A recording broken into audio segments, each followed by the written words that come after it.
Écoutez, merci beaucoup à toutes et à tous d'être là si nombreux pour cette rencontre qui pose une question qui pourrait être le thème du festival en entier.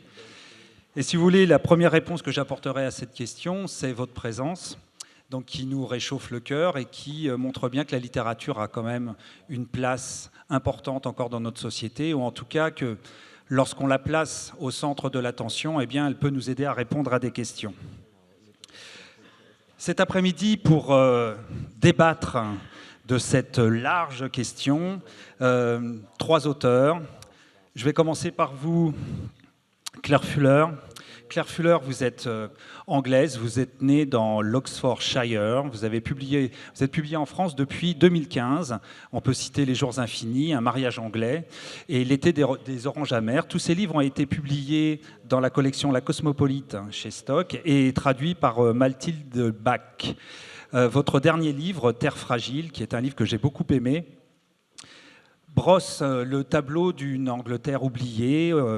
Une petite famille, 2 enfants, une mère vivent isolés dans un cottage qui dépend d'une grande ferme patrimoniale. Et lorsque brutalement Dot, la maman, meurt, eh bien ces 2 enfants, qui ne sont pas des petits-enfants, ils ont 51 ans, se retrouvent bien seuls. Et c'est là que va se révéler en fait aux yeux du lecteur la condition de précarité dans laquelle ils vivent. Et on verra combien votre livre nous amène à considérer, à voir et à vivre aussi, partager la vie de gens qui sont oubliés par le système. À côté de vous, Colson Whitehead. Alors Colson Whitehead, vous le connaissez bien. Colson, vous êtes né à New York, vous êtes l'auteur d'une œuvre polymorphe extrêmement puissante, traversée par le fantastique, des romans qui peuvent être aussi cérébrales que d'autres sont des romans très physiques. On vous a découvert, il y a de ça maintenant presque 25 ans, avec un roman qui s'appelle L'Intuitionniste, qui a été réédité chez Albin Michel et retraduit.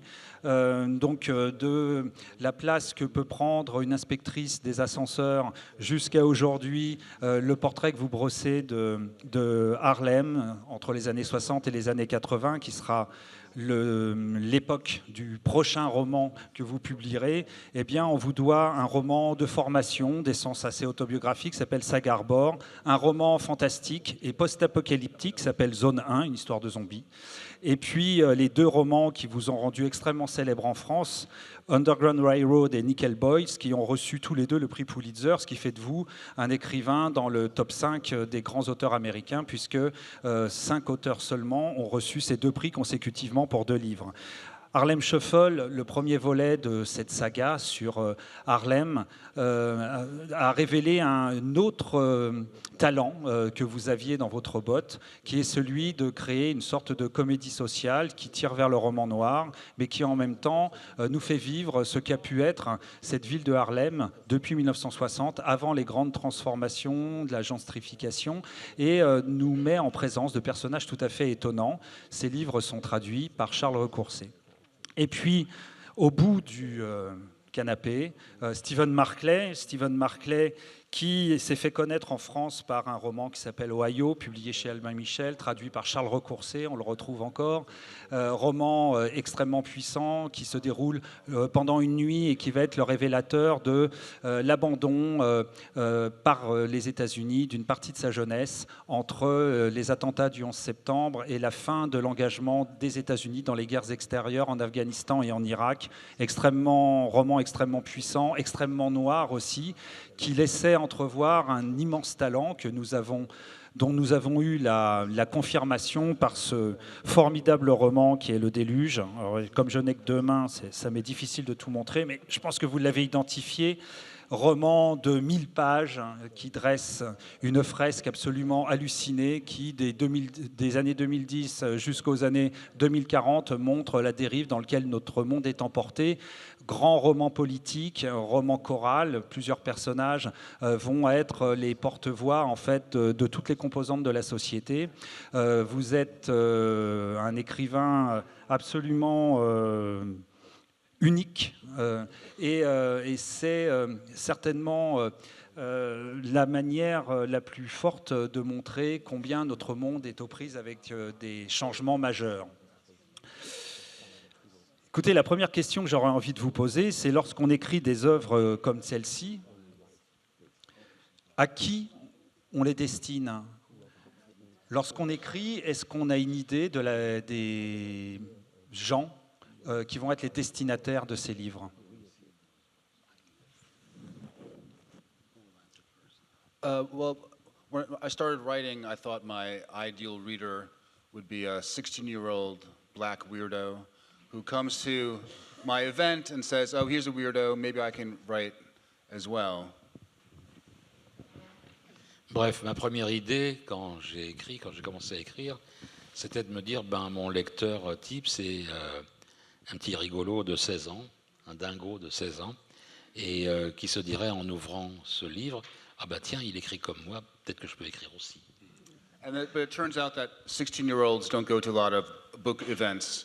And so I don't think about the audience anymore. You know, I gain readers with my coming-of-age story, Sag Harbor, lose them with my zombie story, gain them with this. So I'm always disappointing people, and they move on. So I don't think about the audience. I really write for myself.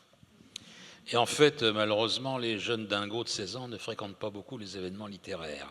Donc j'ai laissé tomber ce genre de public, et puis je suis passé à d'autres formes d'écriture, les romans de formation, les histoires de zombies, et bref, peu à peu, je perds d'un côté certains lecteurs, j'en gagne d'autres d'un autre côté, et puis finalement, je ne m'inquiète plus du public qui pourrait me lire, j'écris pour moi. Et vous, Claire, est-ce que vous savez pour qui vous écrivez? I also write for myself. I think I've always written for myself because the first book you write, you never expect to be published. Well, certainly that was the case for me. So I didn't think about who the reader would be. I was writing a novel that I might like to read. And I've done that with all 5 of them. 6, actually, I'm on the 6th. And so each one is very different. They do have a different story, sometimes even a different genre, a different narrative, and therefore maybe a different audience, which I think really annoys my publishers, because then they have to find a whole new audience every single novel. But I'm writing for myself. Alors moi aussi, j'écris pour moi, depuis toujours. Et d'ailleurs, je pense qu'on écrit toujours le premier livre pour soi, parce qu'un auteur avec un premier livre, en tout cas moi, je n'aurais jamais rêvé être publié. Donc je n'ai pas écrit ce premier livre en ayant un lectorat présent à l'esprit. J'ai écrit un livre que j'aurais eu envie de lire. Et c'est vrai pour les 5 ou plutôt 6, puisque Terre fragile est mon 6e. Donc chacun de mes livres en plus est différent en termes de narration, de genre, d'histoire.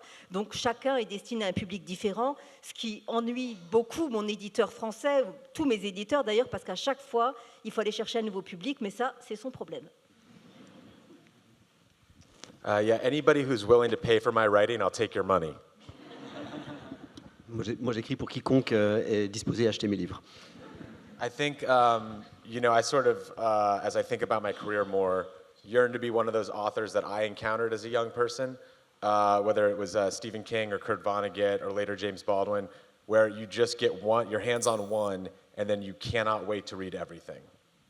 Oui, en fait, je me projette un peu sur les auteurs que j'ai moi-même découverts quand j'étais jeune, Stephen King, Baldwin par exemple, et on lit un premier livre et on ne s'arrête plus de lire le reste de l'œuvre. So just whoever the audience that is.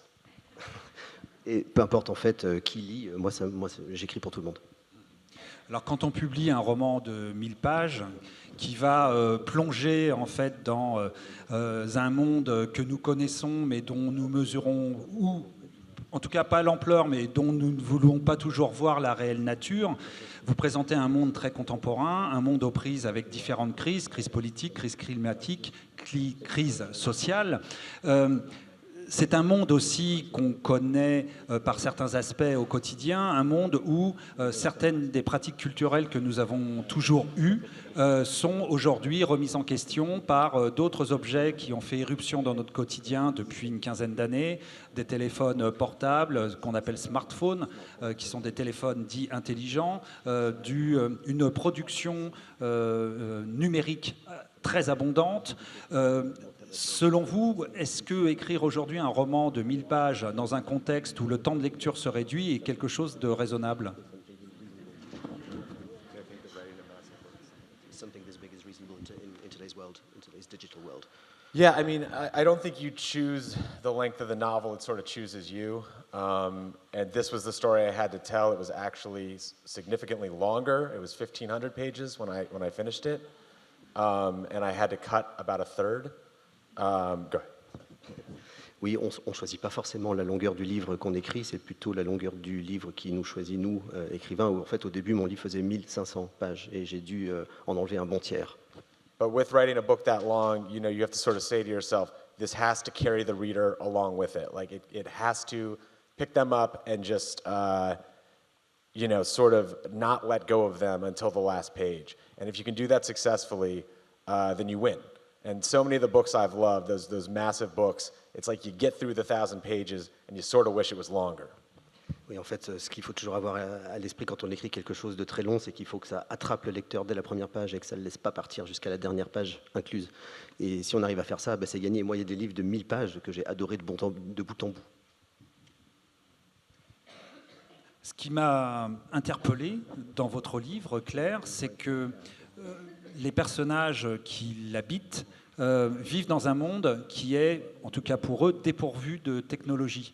Le livre n'est pas clairement situé, mais on se doute qu'il se passe aujourd'hui, à notre époque. Mais vos personnages n'ont pas accès à la technologie, mais ne sont pas pour autant des lecteurs très assidus. C'est un monde un peu éloigné de toutes les sources de connaissances, de savoir et de connivence qu'on peut trouver par les différents biais que je viens de citer. Cette façon que vous avez de montrer la vie des gens, est-ce que c'est ce qui a été pour vous le fruit d'une réflexion sur le monde qui nous entoure? Et c'est ça que vous auriez voulu transmettre en fait au lecteur? It didn't start in that way. It started with a person in a place. In fact, it started with the place, a dilapidated caravan in the woods that someone had clearly been living in, but was quite disgusting and vandalized and a mess. And I just wondered who had lived there, how had they managed without electricity, without sanitation, without a road nearby. Who would live in a place like that? What had their life been like to take them there? And what was their life like when they left? Did it get better or did it get worse? And so it was not, I didn't start with the idea that I want to talk about rural poverty in England. I always start with character and place, and that's kind of what came out of that. Alors ce n'était pas mon intention de départ, tout commence pour moi par un personnage qui occupe un lieu, et en l'occurrence, dans ce roman-là, c'est un lieu, une caravane au fond des bois, une caravane sur laquelle je suis tombée un jour, qui avait été abandonnée, complètement décrépite, pourrie, dégoûtante, et je me suis dit, mais qui habite un endroit pareil, sans eau, sans électricité, sans voie d'accès? Comment est-ce qu'ils ont atterri là? Quand est-ce qu'ils en sont partis? Est-ce qu'ils sont partis pour mieux ou pour pire? Donc, je n'étais pas partie pour parler de la pauvreté en zone rurale, mais c'est plutôt ce lien entre un lieu et un personnage qui m'a amenée au roman. Alors, j'ai une double question, Colson. Vous avez écrit un roman qui tente de saisir la réalité d'un quartier célèbre de New York depuis le début des années 60 jusqu'à presque la fin du XXe siècle. Est-ce qu'il existe des livres qui racontent cette histoire? Et pourquoi vous avez choisi la fiction pour raconter cette histoire?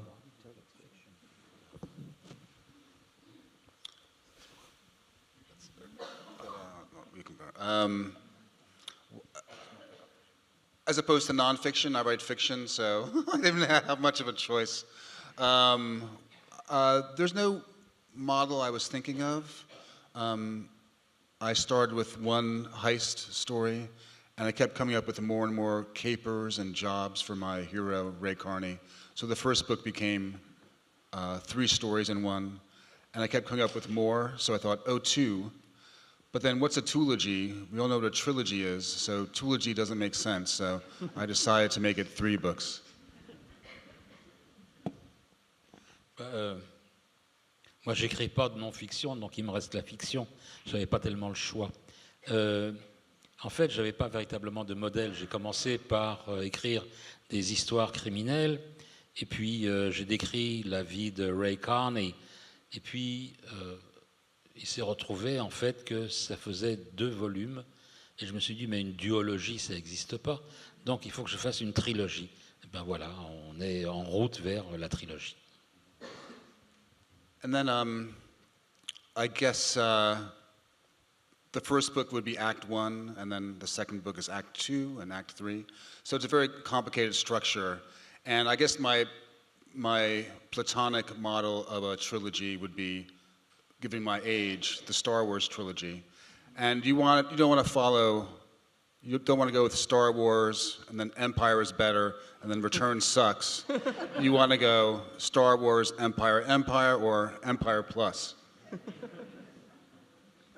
En fait, il faut voir mes bouquins comme si c'était 3 actes. Acte 1, acte 2, acte 3. Bon, c'est une structure un peu compliquée. Et si vous voulez, mon modèle, étant donné ma génération, c'est la guerre des étoiles, Star Wars. Et effectivement, là aussi, il y a un truc un peu compliqué parce qu'il y a la guerre des étoiles, puis après l'Empire, et puis les gens vont se dire, ah ben non, ben l'Empire, c'est pas chouette, ça schlingue, quoi. Donc on va retourner vers Star Wars. Et ce n'est pas exactement ce que je voulais faire.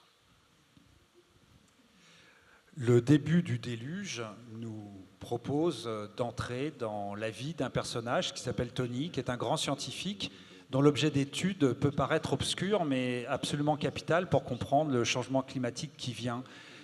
Est-ce que vous pensez, Steven, qu'il faut exiger de son lecteur un certain niveau de compréhension pour ensuite déployer le monde que vous avez déployé? Est-ce que vous avez mis cette marche, qui peut paraître un peu difficile, sciemment au début du livre? No scientific information required. I'm trying to sell books, Pascal. What are you doing? Non, il n'y a pas de prérequis scientifique, sinon je ne vendrais vraiment pas grand-chose. I think the aim of the first chapter is very much to sort of set the tone in the world for the reader, where you're in deep with a lot of information about methane hydrates. Non, c'est vraiment pour planter le décor. En fait, je parle des hydrates de méthane simplement pour avertir un petit peu ce qui va se passer dans la suite.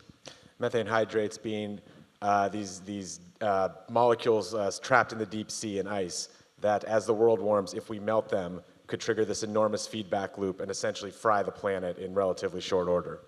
Les hydrates de méthane, donc c'est des hydrocarbures qui sont coincés dans la glace très profond au fond de l'océan. Et si la glace venait à fondre, ça libérerait des quantités de méthane qui seraient absolument désastreuses en fait et qui pourraient griller la planète très rapidement. So it sets out the stakes of the novel. It sets out sort of the inner world of the character. And I'm sure at some point many readers have been like, "What the hell is going on here?" But when you get to the end of that first chapter, you understand intimately what this man is going through, what he loves about his world and his life, and why he wants to fight to save it. Et donc en fait, ce premier chapitre, il a un double objet. D'abord, c'est montrer en fait les enjeux du roman tout entier, et puis aussi nous amener très très profondément à l'intérieur de ce personnage et de ce qu'il ressent. Et j'imagine que les lecteurs peuvent être désarçonnés par ce premier chapitre, mais évidemment, on en a besoin pour comprendre la suite. And that's the aim of the novel, to tie the scientific and the political to our own inner humanity. C'est ça que j'essaie de faire, c'est de fusionner, de faire se rencontrer la science et la politique, parce que c'est ce qui nous définit en tant qu'humains. Dans votre roman, Claire, lorsque Dot, la maman, meurt, Julius et Jenny, qui sont des faux jumeaux, on va dire, se retrouvent une deuxième fois orphelins. Ils ont perdu leur père très jeune. Et en fait, ce qu'on va très vite comprendre dans le livre, c'est que les outils essentiels qui nous servent à comprendre le monde, eh bien, ils n'en sont pas forcément dotés. Et je pense notamment à Jenny, qui est quasiment analphabète. Elle n'a pas pu apprendre à lire. Elle n'a finalement pas réussi à rattraper les années d'école qu'elle a perdues à cause d'une maladie dont on lui a dit qu'elle était frappée. Ça, on verra que dans le livre, c'est peut-être un petit peu plus compliqué que ça. Qu'est-ce qu'on peut faire véritablement quand on est privé de la compréhension de la lecture, quand une partie de son langage est tronquée? Et est-ce qu'on peut encore prétendre, lorsqu'on voit le nombre de la part de population qui est frappée par l'analphabétisme, que la littérature est un outil vraiment essentiel pour comprendre le monde? That's such a good question. And the answer is yes. It is an essential tool to understand the world. What we actually have to change is making sure that all our children leave school literate and that all the adults in the world are also literate. That's quite a big ask, unfortunately, even in the world we live in, and that kind of shames me. Maybe should shame all of us, because Jeannie, who is 51 years old and can barely read or write, she was the hardest character that I've ever had to write, because it is so easy to take for granted that ability. We don't even think about it. You know, it's lovely to see you all in the audience. You're all readers, but I bet you never thought today about, oh, I can read. You know, you're just here, which is a wonderful thing, and we have to work to change that so that literature becomes important for everybody.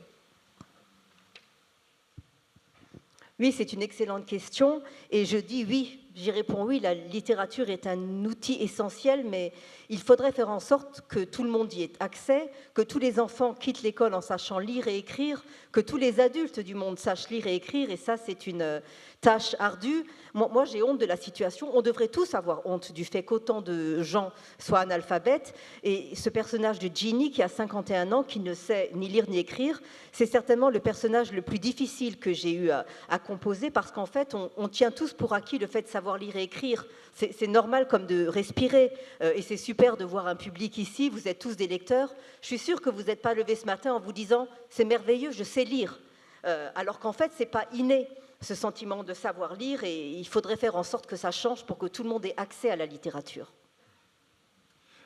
Le travail que vous avez accompli, Colson, depuis l'apparition de vos premiers livres, montre que on peut, sinon peut-être le doit-on aussi, convoquer toutes les ressources à disposition de l'imaginaire, de la compréhension historique, les ressources que nous offrent les genres de la littérature, que ce soit la science-fiction ou le roman policier, pour essayer de donner une cartographie de ce monde.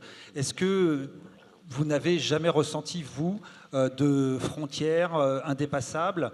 Est-ce que ce fait de mêler le réalisme au fantastique était pour vous une évidence? Est-ce que la littérature, c'est ça, la possibilité de faire tout ça?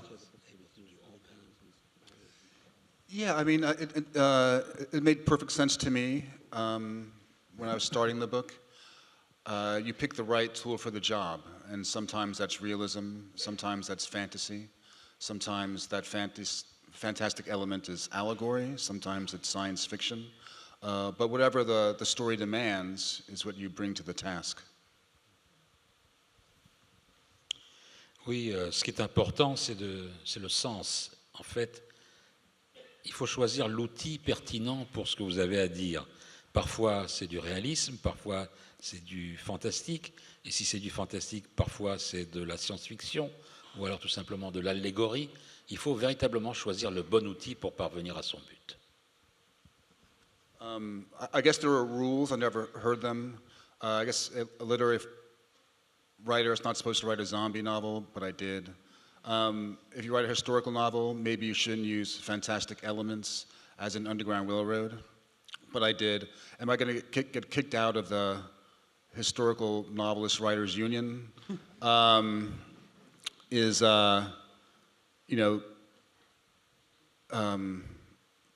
Mantel at the next meeting going to say, like, does Hillary have to choke a motherfucker for breaking the rules? No. We're pretty much free to do what we want if we pull it off. En fait, moi, les règles, je ne les connais pas.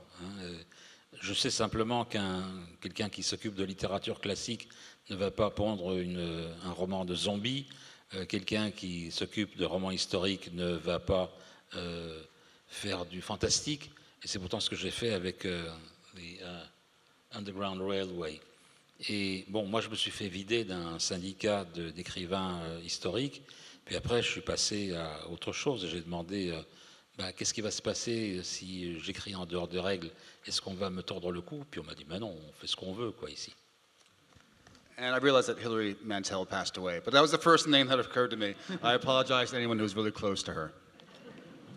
Et en fait, Hillary est morte depuis que j'ai raconté cette histoire, et je vous prie d'excuser si je heurte les sentiments de qui que ce soit qui l'aime. Alors je ne vous apprends rien, nous vivons dans un monde extrêmement compliqué, à plus d'un titre. On a déjà évoqué la question du péril climatique, mais les périls politiques sont assez nombreux, les modifications et les changements profonds qui s'opèrent dans la société, assez inquiétants à bien des égards. Est-ce que vous pensez que demain, en cas de basculement brutal, vous pourrez encore écrire librement? Et je pense à vous, Stephen, par exemple.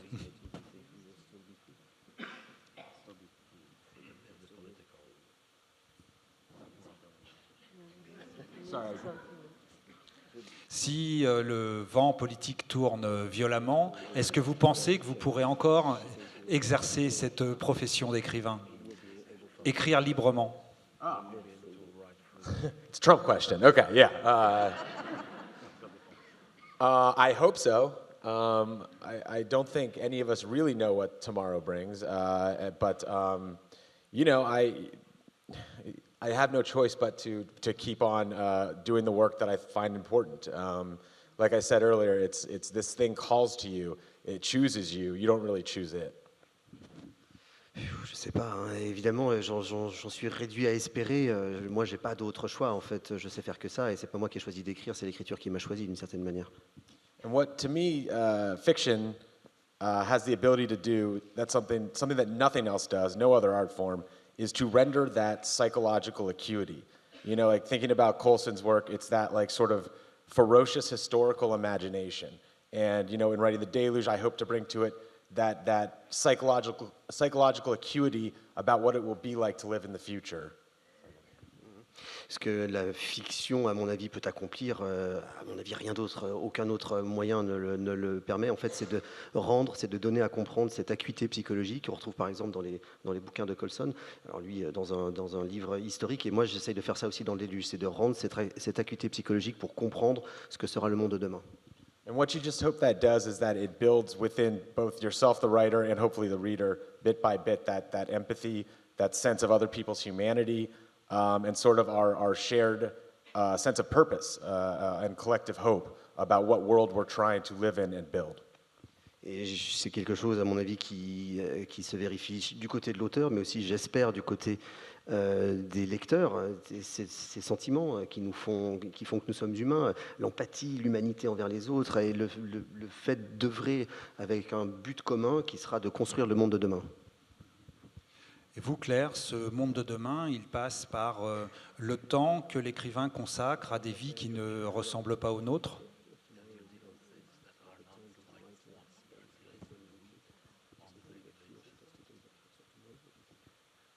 You mean writing about people who aren't like us? Yes. I think that's what literature does. That, at the best of it, it puts the reader in someone else's head and makes us understand what it might be like to live a different life. It gives us empathy, the best of writing, and that kind of gives me hope for the future, I suppose, that we might use literature to understand each other a little better. Alors, ce que fait la littérature quand elle est bonne, c'est qu'elle vous permet de vous mettre dans la tête de quelqu'un d'autre, dans les chaussures de quelqu'un d'autre, et de comprendre une autre vie que la vôtre, de faire preuve d'empathie. Et c'est l'espoir que j'ai. L'espoir que j'ai, c'est qu'on puisse utiliser la littérature à l'avenir pour faire un monde meilleur, quelque part. Et c'est aussi l'idée que vous en faites, Coulson, utiliser la littérature et tout ce qu'elle contient pour rendre le monde un peu meilleur. Oh, I don't think the world's going to get any better. This is pretty much what we got. Ben non, je ne pense pas que ça rendra le monde meilleur. Il faut faire avec. Ok.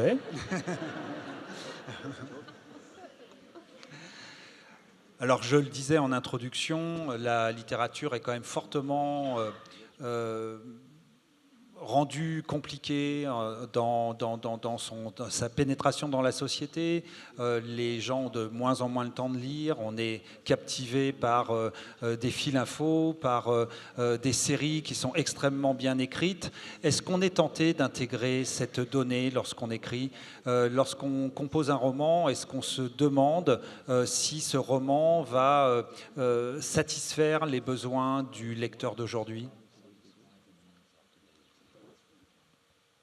You know, I mean, I don't think you can think from that angle about it. If you start out from the place of what is the audience going to make of this? How many copies will it sell? What kind of, extrinsic rewards will it bring me? You're going to fall on your face right away. Je ne crois pas qu'il faille procéder comme ça. Je ne crois pas qu'il faille commencer par se poser la question de combien de gens vont lire mon livre, combien ça va me rapporter, combien je vais vendre d'exemplaires. À mon avis, ce n'est pas comme ça qu'il faut débuter.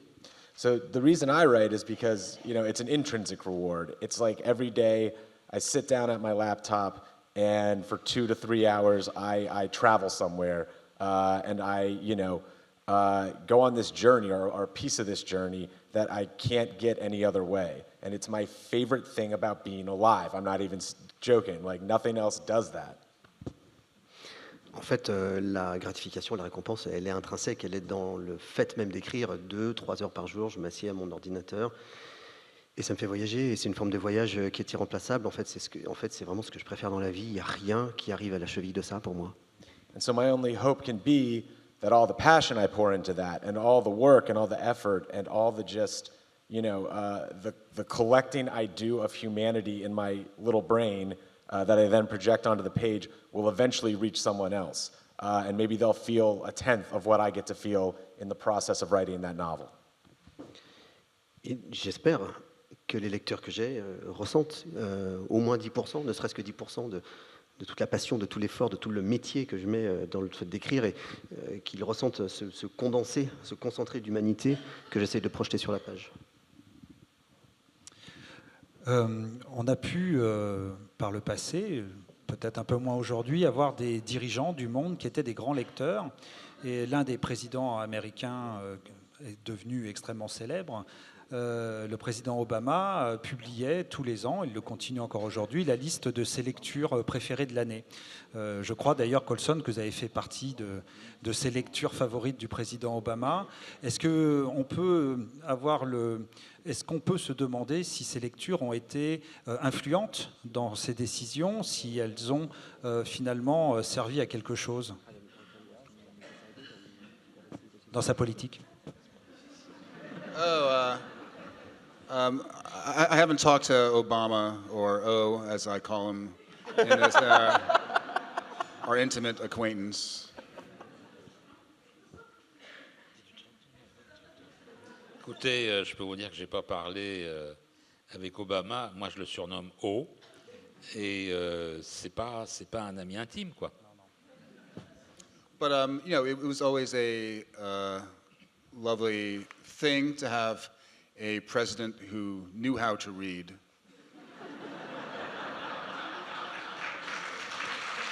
En fait, c'était une chose assez adorable d'avoir un président qui savait au moins lire.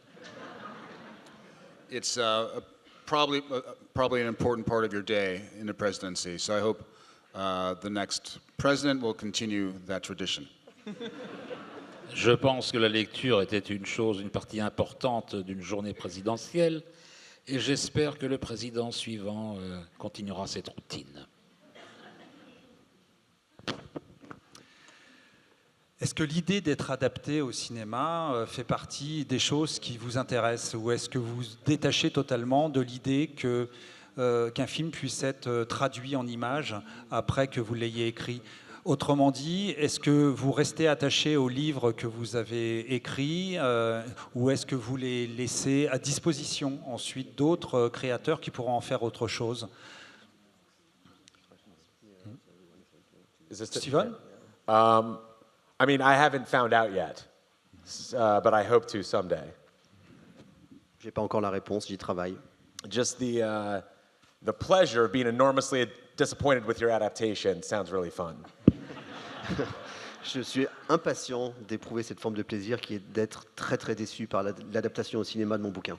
But I do think it's worth reflecting on the fact that so many of the television series and films that become popular, that we enjoy, it's like us grunts in the literary world doing the heavy lifting. Mais j'aime bien penser que derrière toute bonne série ou ce qu'on peut voir à la télé, en fait, c'est nous, c'est un peu nous les soutiers en fait de ce travail d'écriture qui avons fait le gros boulot en amont. Alors il y a quelques personnages dans vos romans, je pense à Julius, je pense à Keeper dans votre roman, je pense à quelques personnages qui hantent ce Harlem des années 60. Moi j'ai le sentiment que ces gens dont les voix importent peu, sont des voix anonymes, auraient des choses à se dire. Comment on pourrait orchestrer une réunion de tous les personnages des romans présents dans vos livres ? Est-ce que vous imaginez un dialogue possible entre des personnages de romans différents ?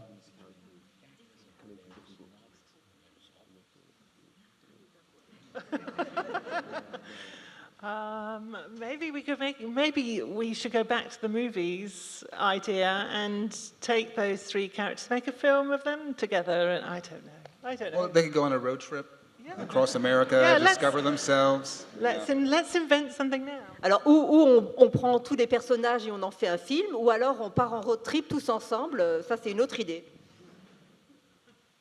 Are you joining in, Stephen? Oh, I have no idea how to answer that. Sorry. Je sais pas quoi répondre, désolé. Est-ce qu'il y a un sujet qui vous a hanté et que vous n'avez pas réussi à traduire en littérature ?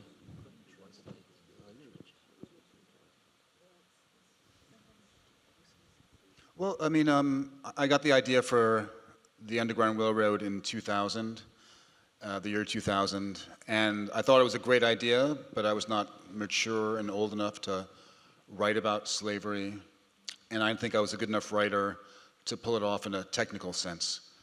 So I waited. En fait, l'idée, par exemple, de Underground Railway m'est venue en l'an 2000, mais en fait, je trouve que c'était une très très bonne idée, mais je ne me sentais pas assez mûr pour traiter du sujet de l'esclavage. Donc j'ai pris plutôt le côté technique de la chose. So, but whenever I finished a book, I would pull out my notes and think, am I ready? And the answer was always no, until 2014. And it became really obvious that I was putting it off for so long that it was the book I should be doing. You know, I think the book that scares you, the one you don't know if you can do, is probably the one that you should take on. Et puis, j'écrivais d'autres trucs et j'ai posé mes notes, je faisais autre chose. Je suis revenu, j'ai regardé mes notes en 2014 et je me suis dit, bon, ben, c'est évident, c'est exactement ça qu'il faut faire. C'est le bouquin qui vous fait le plus peur qu'il faut écrire, c'est celui qui vous repousse le plus. Et puis, bon, ben, je m'y suis lancé. That's why my next novel is a 3,000-page fictional biography of Maurice Chevalier. Et donc, c'est la raison pour laquelle mon prochain ouvrage sera une biographie fiction de Maurice Chevalier en 3000 pages.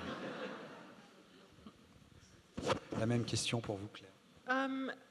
There's always some that kind of get away, but the one I'm trying to rein in at the moment is the novel that I'm editing, and it's a ghost story, and ghost stories were the books that I kind of grew up on, really. They were the first things I remember reading as a young adult, as a teenager, being horrified by, being scared by, and loving that feeling. And as an adult, it's been very hard to find that feeling in fiction that I've read. I get it from film. I watch a lot of horror, a lot of ghost stories. But to get it on the page, that feeling is very hard, and I'm trying to do it, and I don't know if I'm succeeding or not. Alors, il y a toujours quelque chose qui nous échappe, et actuellement, ce sur quoi je travaille, c'est un livre qui raconte une histoire de fantôme. C'est ce que je lisais enfant, mes lectures, mes souvenirs, mes premiers souvenirs de lecture d'ado ou de jeune adulte. Ce sont ces histoires qui font peur. J'adorerais me faire peur. Et en tant qu'adulte, je trouve ça difficile d'avoir peur dans un livre, dans une fiction.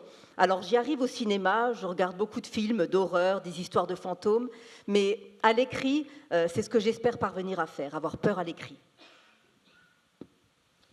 Yeah, I think a writer's always looking for the next challenge, the next thing that feels insurmountable, and then the project is going about figuring out how to surmount it. Oui, je crois que tout écrivain, en fait, pense déjà à au prochain obstacle qui semble insurmontable, et ben, l'idée, ça va être d'essayer de passer cet obstacle. And that's why for me, generally, I'll spend, years thinking about a project, thinking about individual scenes, thinking about characters, all in the effort to make myself comfortable enough to jump into it. Et en fait, moi, je mets des années à réfléchir au prochain projet, à réfléchir à des scènes comme ça, isolées, à réfléchir à mes personnages, et tout ça, c'est pour m'aider ensuite à finalement me jeter dans le grand bain. And it's vital, with our devices in our hands, our noodling brain is distracted so much from doing that incredible work. But like every revelation I've had about a book has usually happened when I'm just goofing off, when I'm not thinking about the novel, brushing my teeth, out at a bar with my friends, going for a run. Like that's when those things just, like suddenly click into place, and that insurmountable challenge, suddenly you see the keyhole and how you get through to it. Oui, avec tout ce qu'on a, on est sollicité toute la journée, le cerveau est tout le temps distrait par une chose ou une autre. Et en fait, chaque révélation que j'ai pu avoir en fait, sur comment passer cet obstacle, comment trouver le trou pour mettre la clé, en fait, c'est arrivé dans des moments creux, en fait, où se brosser les dents, courir, boire un verre avec des copains. Et dans ce monde qui va si vite, un projet d'écriture comme celui du Déluge prend un certain nombre d'années à se construire. Est-ce que vous n'avez pas eu peur à un moment donné que ce sujet vous échappe, que l'actualité en fait le déborde totalement? Yeah, I mean, just the length of it was a challenge, and the editing process, cutting out characters, changing the shape of the story, all of those things were incredible technical problems. Oui, et c'est vrai que c'est un livre tellement long en fait qu'il y a eu toute une série de défis comme ça effectivement. Et puis après, quand j'ai relu et quand j'ai dû sabrer des personnages et des scènes, tout ça a rendu la chose encore plus difficile. But also that's what made it this incredible intellectual and emotional challenge was how difficult it was, and so I always kept those North Stars in my head, those scenes at the end of the book that I knew were coming and that I was writing towards. And so it's like when you have that North Star, it doesn't matter that you don't know how to get there. It's like you just keep trying different ways until you arrive. Oui, c'était un défi intellectuel et émotionnel tout à fait considérable, mais j'ai jamais perdu de vue ce qui pour moi était mon étoile polaire, c'est-à-dire les scènes qui allaient clore le livre, et j'écrivais tout le reste du livre en fait pour aller jusqu'à ces scènes, pour terminer avec ces scènes, et c'est comme ça que j'ai réussi à pas perdre la main sur mon projet. Écrire 3 livres sur quelques personnages dont on va suivre l'existence, est-ce que c'est une façon de se replonger dans ses souvenirs, ces périodes qui sont celles des années 60, 70, 80, est-ce qu'elles recèlent de part d'histoires racontées dans votre entourage, d'histoires familiales, d'éléments comme ça qui vont compléter en fait l'histoire un peu plus large d'un quartier, d'une ville comme New York? Most of the research is from books, not my family. It didn't occur to me to ask my mother about certain things. I started writing, and I would say, there's this department store called Blumfield's. I did all this research, wrote this stuff, and my mom would say, oh yeah, your dad worked there in the 60s, and she has all this knowledge, but it never occurred to me to ask her because I'm dumb. Non, en fait, la plus grande partie de ma recherche est livresque. Ça ne me serait pas venu à l'idée de demander à ma maman des détails sur ce qui se passait à cette époque-là.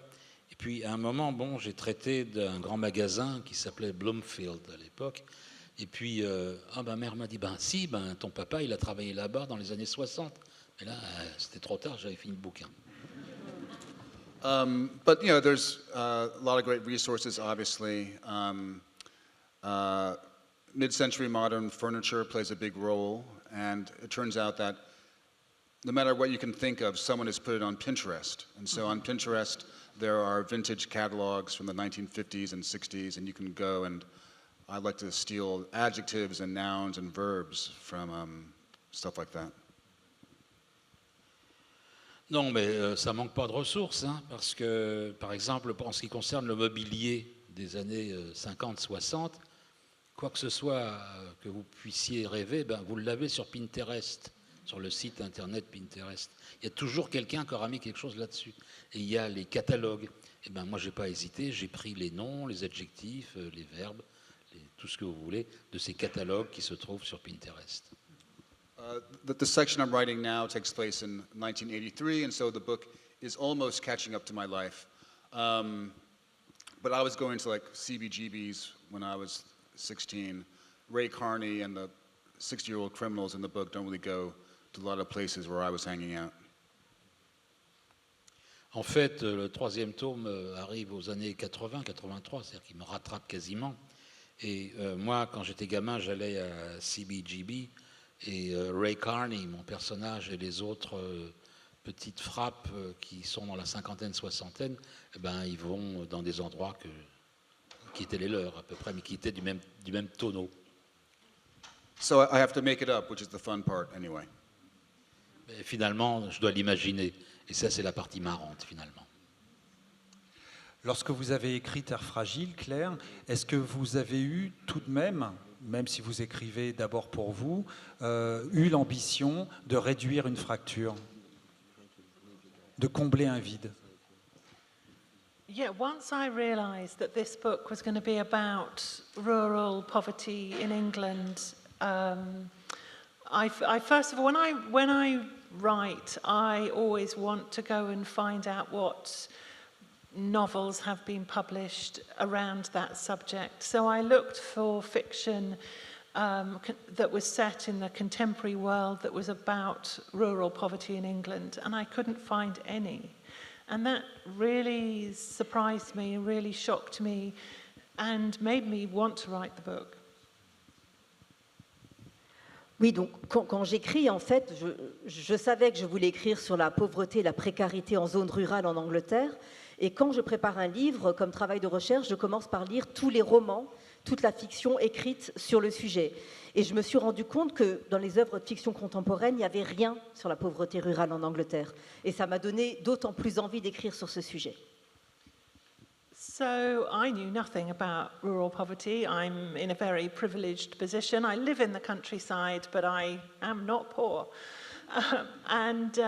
So I had to go out and research that and find out about it. And I read lots of government papers, and I explored the things that are happening in the countryside. So the phone boxes being changed into little libraries or defibrillators, the public transport being cut, local hospitals being closed, all those kinds of things.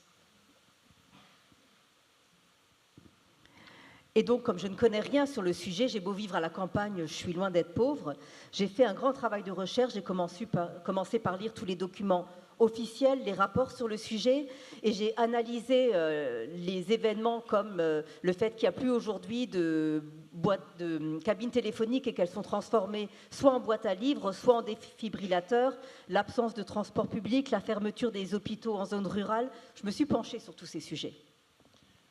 But the thing I couldn't do would have been completely inappropriate was to go and find people who lived in that way and ask them what their lives were like. So I had to find ways around that, and the biggest help for me was a community nurse who visited people like that. She obviously didn't tell me any confidential information, any actual information about actual families, but she gave me kind of general thoughts of what she'd seen and how people live those kinds of lives. And So the interesting thing, kind of coming back to your question, is that the response to the novel is either people often saying, my goodness, do people actually live like that? And being horrified, as I was in the first place. Or other people saying, I know so many families who live in that way. And so I think the book has worked to bridge that gap. Sorry, that was a lot. Donc, est-ce que j'aurais vraiment dû faire pour avoir une recherche tout à fait exacte, c'est d'aller demander aux gens qui vivent comme ça comment ils vivent, mais ça c'est quelque chose qu'on ne peut pas faire, ça ne se fait pas. Donc j'ai essayé de contourner cette difficulté et je pense que la personne qui m'a le plus aidée, c'était une infirmière à domicile en zone rurale qui, sans rien révéler de confidentiel, m'a quand même dit ce qu'elle voyait dans ces maisons, comment ces gens vivaient. Et pour revenir du coup à votre question, il y a eu 2 réceptions de mon livre. Il y a les gens qui, horrifiés comme moi au début, m'ont dit « mais ça existe vraiment, il y a des gens qui vivent comme ça, il y a des gens qui vivent dans ces conditions ». Ou alors, au contraire, des gens qui m'ont dit « moi j'en connais qui vivent comme ça ». Donc d'une certaine manière, je dirais que oui, ça a marché et ça a comblé un certain fossé. Alors une autrice qui vient d'Angleterre, 2 auteurs américains. Dans vos romans respectifs, à bien des égards, en fait, vos romans sont très américains, mais vous êtes tous traduits, et cette traduction, si on devait paraphraser une phrase d'Umberto Eco, la traduction, c'est un peu la langue du monde, d'une certaine manière. Comment vous envisagez, vous, le rôle de la traduction et cette possibilité d'être lu ailleurs, ce qui permet aussi de rapprocher des continents?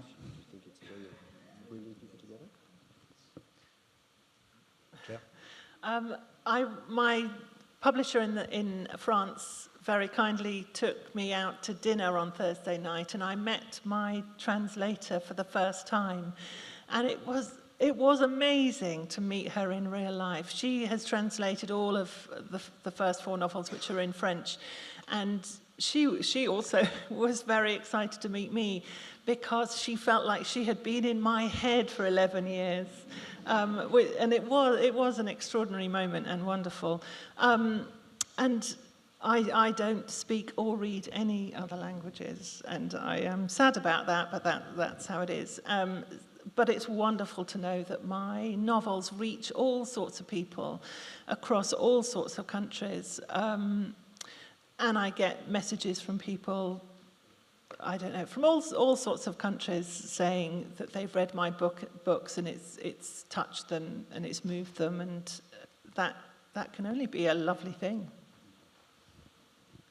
Alors mon éditeur a eu la gentillesse jeudi soir de m'emmener dîner avec ma traductrice. Et ça a été un moment incroyable. Elle a traduit tous mes livres en français, donc j'étais très heureuse de la rencontrer, et elle partageait ce plaisir parce qu'elle m'a dit que ça fait 11 ans qu'elle vit dans ma tête. Donc il était temps qu'elle me rencontre.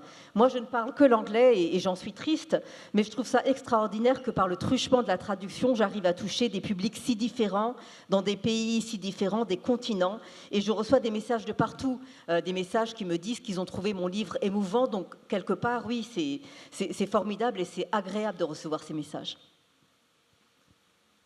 Colson, sur la question de la traduction.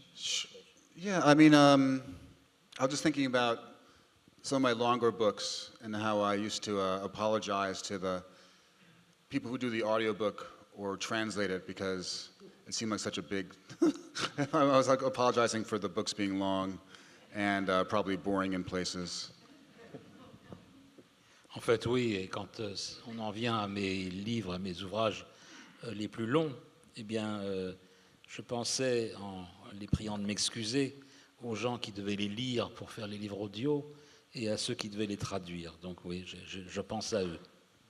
But it's an incredibly difficult job, obviously, and I think in the last couple of years with Underground, I started being published in many more countries, and I had no idea when I was writing it that it would travel as far, but it turns out many cultures can relate to that dynamic between the oppressors and the oppressed.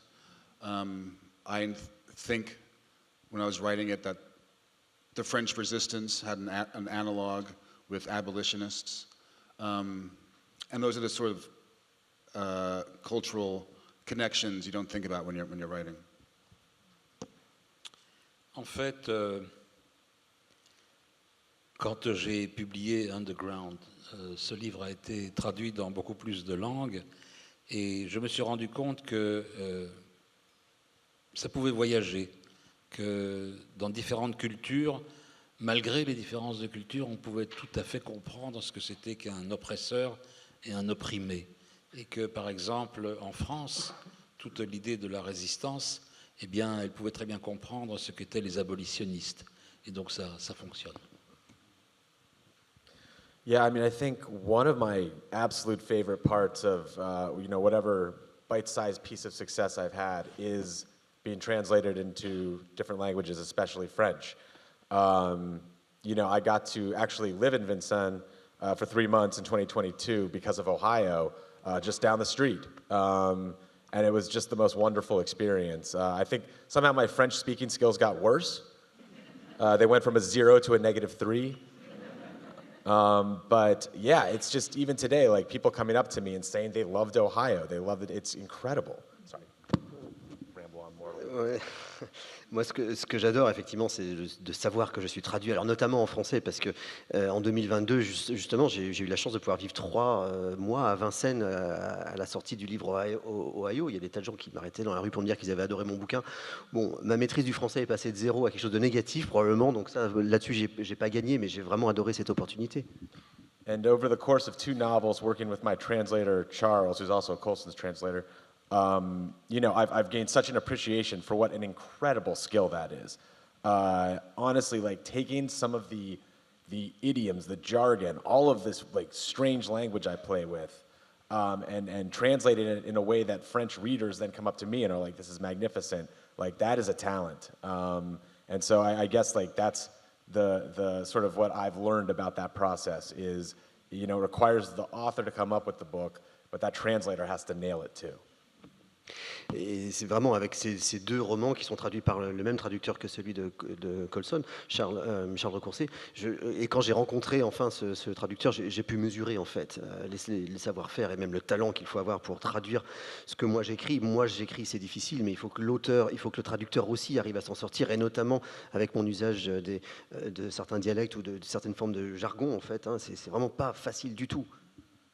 Et c'est un travail formidable. Merci beaucoup, mesdames et messieurs. Merci aux voix françaises.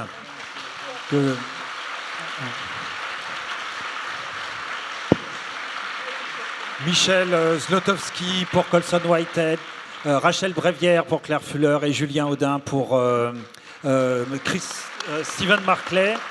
Donc, je rappelle les 3 livres dont il était question. Le Déluge, traduit par Charles Recourcé, Stephen Marclay aux éditions Albin Michel, collection Terre d'Amérique. Colson Whitehead, La règle du crime, aussi traduit par Charles Recourcé, toujours aux collections Terre d'Amérique chez Albin Michel.